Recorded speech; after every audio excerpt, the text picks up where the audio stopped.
year was 1929. A young boy named Ridgely Whiteman wandered through the vast plains of New Mexico near the town of Clovis. As he kicked the dirt beneath his feet, something unusual caught his eye. An oddly shaped stone, sharp at one end and smooth on the other. He picked it up, examining the tiny grooves along its edge. It looked old, ancient even. Little did he know, he had just stumbled upon one of the greatest archaeological discoveries in American history. Years later, in the 1930s, a team of archaeologists, led by Edgar Howard, arrived in Clovis to investigate further. As they dug deeper, they unearthed dozens of similar stone tools, spear points, scrapers, and blades, all made with astonishing precision. But the real shock came when they found the bones of massive, long-extinct animals, such as mammoths and bison, lying right beside these tools.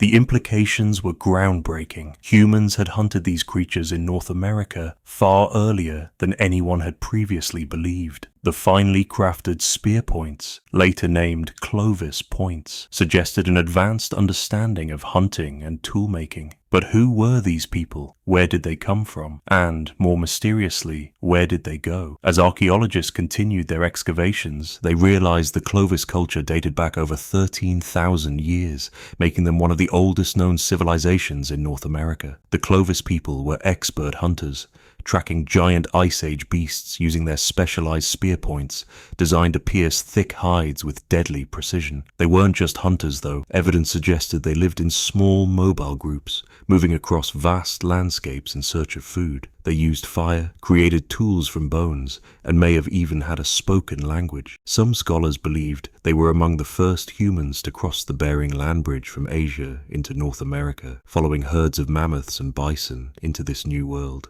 But then, something strange happened. Around 12,800 years ago, the Clovis people vanished. Their once thriving culture seemed to disappear almost overnight. What could have caused such a sudden collapse? Was it disease, climate change, or something even more mysterious? As the winds howled across the empty plains of Clovis, the ancient past remained buried beneath the earth, waiting to tell its story. The hunter crouched low in the golden grass, his breath steady despite the weight of the spear in his hands. Before him, the mammoth moved slowly, its great tusks gleaming in the early morning light. The hunter knew this was the moment. His people were hungry. The winter would be harsh. He had to strike. With practiced precision, he hurled the spear forward. The Clovis point, sharp as a wolf's fang, found its mark, sinking deep into the beast's thick hide. The mammoth bellowed, rearing up in pain, but it was too late. The others rushed forward, their weapons flying, and soon the great beast fell. The tribe would feast tonight. For generations, this was their way. The Clovis followed the herds, moving as the land commanded. They knew the rivers, the valleys, the stars above. They were masters of survival in a world still ruled by ice. But then, the earth itself began to change. The air grew warmer, the rivers swelled,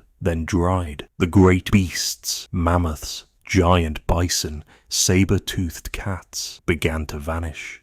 The Clovis people, once hunters of giants, found themselves without prey. Some tried to adapt, seeking smaller game, foraging deeper into the forests. Others wandered, searching for new lands where the mammoth still roamed.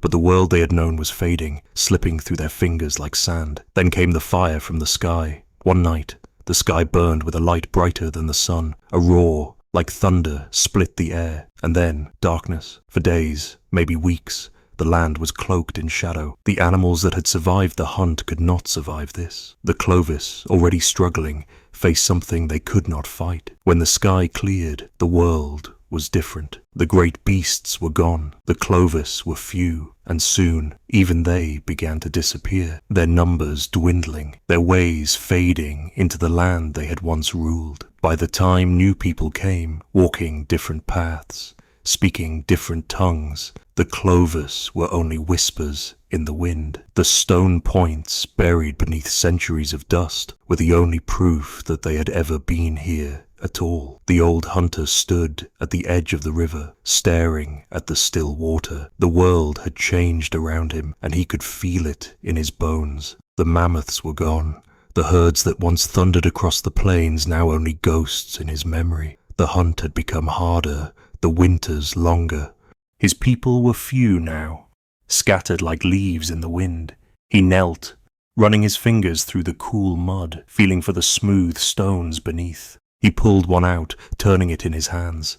A spear point, sharp and strong. It was a weapon meant for a world that no longer existed. What use was a spear when there was nothing left to hunt? The others whispered of strange things, of fire that fell from the sky, of sickness that swept through the land, of water that swallowed entire forests. The earth itself had shifted, and the ways of old no longer held meaning. One by one his people left. Some walked east, searching for new hunting grounds. Others drifted south, hoping the warmth would welcome them. He did not know if they ever found what they were looking for, and so the Clovis people faded, not with war or bloodshed, but with silence. The land forgot their voices. The rivers washed away their footprints.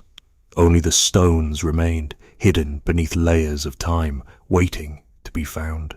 Centuries later, when men with strange tools and curious minds dug into the earth, they uncovered these silent relics. They pieced together the story of a people who had once ruled the land, who had hunted giants and braved the Ice Age. But no one could say where they had gone. Perhaps they had simply become the wind, whispering across the plains, watching as the world moved on without them.